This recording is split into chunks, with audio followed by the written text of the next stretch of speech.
all. This is Jennifer Gamble. I'm with nextlevelguitar.com, and I'm here to show you just the basics of some slide guitars. For me personally, I picked a glass slide. I like the way it sounds. I think you got your choice between glass and metal slides. Both are good.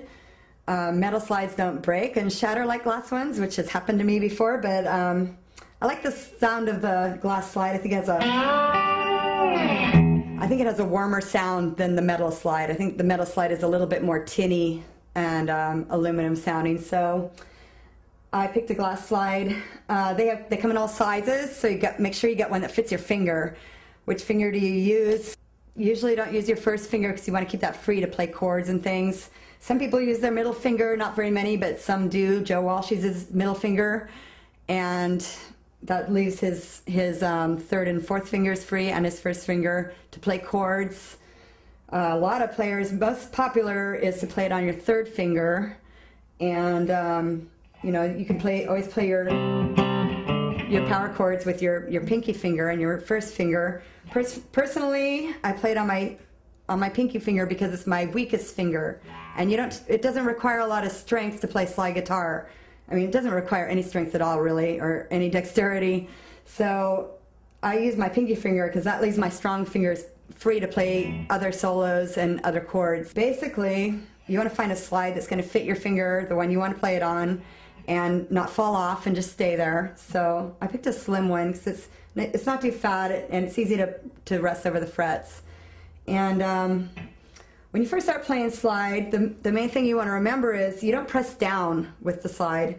You're basically just going to rest it over the strings, not pressing down, not using any pressure, keeping it floating. I even keep my thumb out of the way. If you notice, my thumb is, when I play slide leads, my thumb is out here with the rest of my fingers, and it just leaves my slide free to float wherever it wants.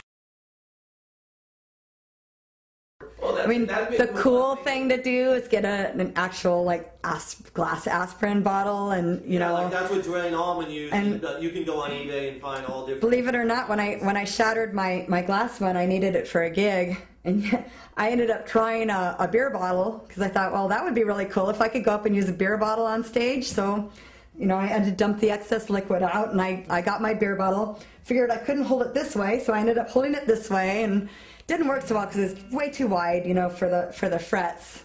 So I ended up going in the back and pulling out my lipstick case, and I pulled out the tube from my lipstick container, which is, I think, plastic, but it fit around my finger, and I was able to use that as a slide. And I've actually heard of other guitar players doing that before, so I actually got that. I think I got that idea from Alex Lifeson. I don't remember exactly who used that the first time, but I know I read that somewhere. So when you come to playing the slide, you want to play on strings where you could play 1 or 2 or 3 notes together, because you're basically stuck in this position. You want to have your slide perpendicular to the neck of the guitar and horizontal with the fret.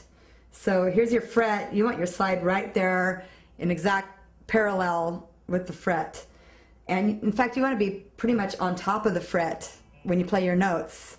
You don't want to be behind the fret because you're going to get a little twanginess. You don't want to be in front of them. The notes are going to be off. So you want to be right on there, and you don't want to press down. So you're just, you know, you're just touching the string with the slide. So here you're playing, I'm just playing right on top of that fret at the 5th fret. Listen if I slide down a little bit. See how it's off? You want to be right on top of that fret. I'm playing the 2 middle strings right here. If I slide up a little bit, off. Okay, so you want to be right on that fret. You don't want to be angled. You got bad notes again, okay? So you want to be right in parallel with your frets. You're doing your lick.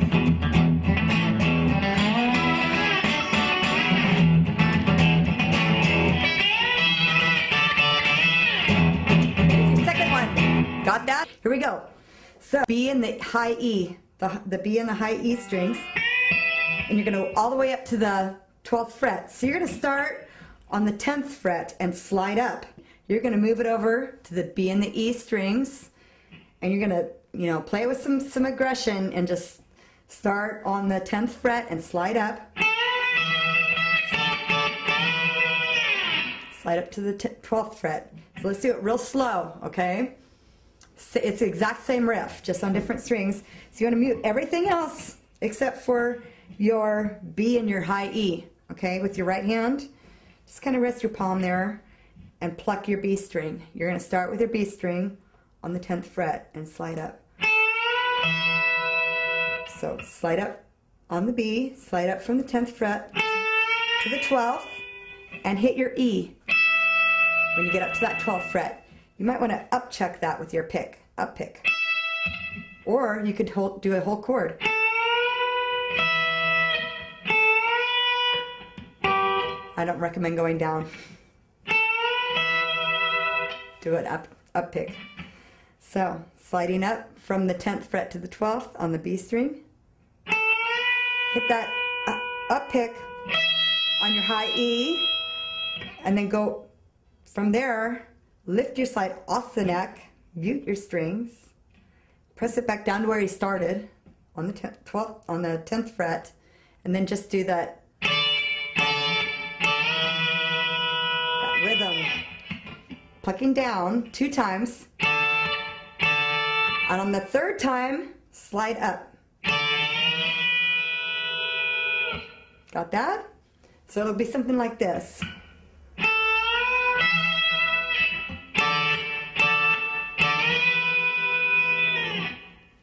Okay, so you can practice that with the riff. Go from the riff.